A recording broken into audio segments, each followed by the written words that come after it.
ಚೈತ್ರನ ತಮ್ಮಿಗೆ ತಾವೇ fire brand ಅಂತ ಅನ್ಕೊಂತಾರ? ಖಂಡಿತ ಇಲ್ಲ, ಯಾವತ್ತೂ ಅನ್ಕೊಂಡಿಲ್ಲ. ನಾನು ಬಿಗ್ ಬಾಸ್ ಮನೆ ಒಳಗಡೆ ಹೋಗೋದಕ್ಕಿಂತ ಮುಂಚೆನೂ ನನ್ನ ಸಂಘಟನಾತ್ಮಕವಾಗಿ ನಾನು ಸೈದ್ಧಾಂತಿಕವಾಗಿ ಏನು ಕೆಲಸ ಮಾಡ್ತಿದ್ದೆ, ಆ ಕಾರ್ಯಕರ್ತರು ಆ ಬೆಂಬಲಿಗರು ನನಗೆ ಆ ಹೆಸರನ್ನು ಕೊಟ್ಟಿದ್ರು. ಎಷ್ಟೋ ಸಲ ಹಾಕುವಾಗ್ಲೂ ಹೇಳ್ತಿದ್ದೆ ಅದನ್ನೆಲ್ಲ ಹಾಕ್ಬೇಡ್ರಪ್ಪ ಫೈರ್ ಬ್ರ್ಯಾಂಡ್ ಅಂತಲೇ ನಾನು ಬೈದಿದ್ದೆ ನಮ್ಮ ಕಾರ್ಯಕರ್ತರಿಗೆಲ್ಲ, ಅದನ್ನೆಲ್ಲ ಹಾಕ್ಬೇಡಿ, ಖಾಲಿ ಚೈತ್ರ ಕುಂದಾಪುರ ಅಂತ ಹಾಕಿ ಅಂತ. ಒಳಗಡೆ ಹೋದ್ಮೇಲೆ ಅಲ್ಲಿ ಸುದೀಪ್ ಸರ್ ಒಂದು ವೀಕೆಂಡಲ್ಲಿ ಹೇಳ್ತಾರೆ, ಅದ್ರ ನಂತರ ಮನೆಯವರೆಲ್ಲ ಬಳಸಿದ ಹೆಸರು ಅದಾಗಿತ್ತೆ ಹೊರತು ನಾನೆಲ್ಲೂ ಅದನ್ನು ಉಪಯೋಗಿಸಿರ್ಲಿಲ್ಲ, ನಾನು ಅದನ್ನು ಹೇಳಿಲ್ಲ. ಅದು ಮನೆಯವ್ರು ಹೇಳಿದ ಕಾರಣಕ್ಕೆ ಅದನ್ನು ನಾನು ಹೇಳಿದೆ ಹೊರತು ನನಗೆ ಯಾವತ್ತೂ ಆ ಹೆಸರಿನ ಅವಶ್ಯಕತೆ ನನ್ನ ಅಸ್ತಿತ್ವಕ್ಕಿದೆ ಅಂತ ಯಾವತ್ತೂ ನನಗನ್ಸಿಲ್ಲ. 84ರಿಂದ 50 kg ಬಂದೆ, ಆಮೇಲೂ ಸಣ್ಣಗೆ ಫಿಟ್ ಆಗಿದ್ದೀನಿ.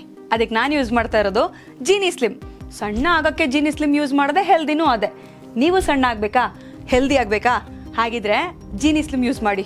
ಜಗದೀಶ್ ಮೇಲೆ ನಡೆದಂಥ ಗದ್ದಲ ಅದು ವಿನಾಕಾರಣ ಆಗಿತ್ತು ಅಥವಾ ಕಾರಣವಾಗಿತ್ತು? ಕಾರಣ ಆಗಿತ್ತು. ಅದು ಒಂದು ರೀತಿಯಲ್ಲಿ ಎಲ್ಲರ ಅಸಹನೆ ಸ್ಫೋಟಗೊಂಡ ಕ್ಷಣ. ಅದು ನಿರಂತರವಾಗಿ ಒಂದು 2-3 ವಾರಗಳ ಕಾಲ ಅವರು ಎಲ್ಲರಿಗೂ ಮಾನಸಿಕವಾಗಿ ಕೊಡ್ತಿದ್ದ ಹಿಂಸೆ, ಅವ್ರು ಎಲ್ಲರ ಜೊತೆ ನಡ್ಕೊಳ್ತಿದ್ದ ರೀತಿ, ಪದೇ ಪದೇ ವೈಯಕ್ತಿಕವಾಗಿ ಅವ್ರು ಮಾಡ್ತಿದ್ದ ದಾಳಿ, ವ್ಯಂಗ್ಯಗಳು, ಟೀಕೆಗಳು, ಅದೆಲ್ಲವನ್ನು ಇಡೀ ಮನೆ ಸಹಿಸ್ಕೊಂಡಿತ್ತು.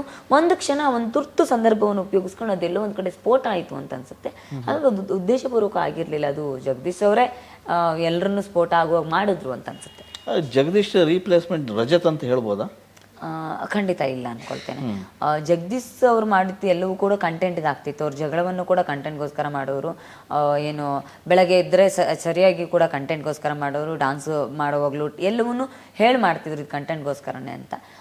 ರಜತ್ ಕಂಟೆಂಟ್ ಅನ್ನೋ ಯೋಚನೆ ಇಟ್ಕೊಂಡು ಮಾಡಿರಬಹುದು, ಆದ್ರೆಲ್ಲ ಒಂದು ಕಡೆ ಅವರ ಟಾರ್ಗೆಟ್ ನಾನು ಒಬ್ಬಳೇ ಆಗಿರ್ತಿದ್ದೆ.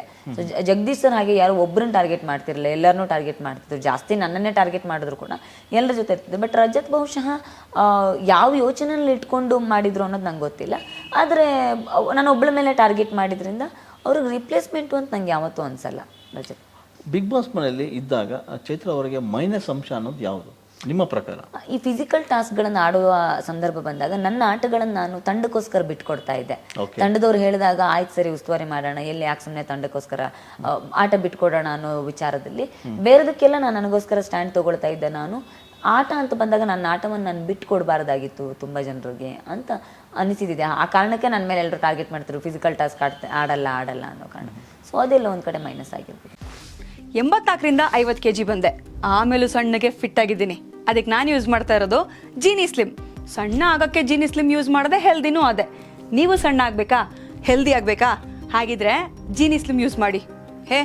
ಸಣ್ಣ ಆಗೋದಕ್ಕೆ ಯಾವುದೋ ಪ್ರಾಡಕ್ಟ್ ಹೇಳ್ತಾ ಇದ್ದಾಳೆ, ಏನಾದರೂ ಸೈಡ್ ಎಫೆಕ್ಟ್ಸ್ ಇದೆ ಅಂತ ಯೋಚನೆ ಮಾಡ್ತಾ ಇದ್ದೀರಾ? ಖಂಡಿತ ಇಲ್ಲ, ಯಾಕಂದರೆ ಇದು ಕೆಮಿಕಲ್ ಫ್ರೀ. ಸಣ್ಣ ಆಗಬೇಕು ಅಂದರೆ ಜೀನಿ ಸ್ಲಿಮ್ ಯೂಸ್ ಮಾಡಿ. ಹೆಚ್ಚಿನ ಮಾಹಿತಿಗೆ ಕೆಳಗೆ ಡಿಸ್ಪ್ಲೇ ಆಗ್ತಿರೋ ನಂಬರ್ಗೆ ಕಾಲ್ ಮಾಡಿ.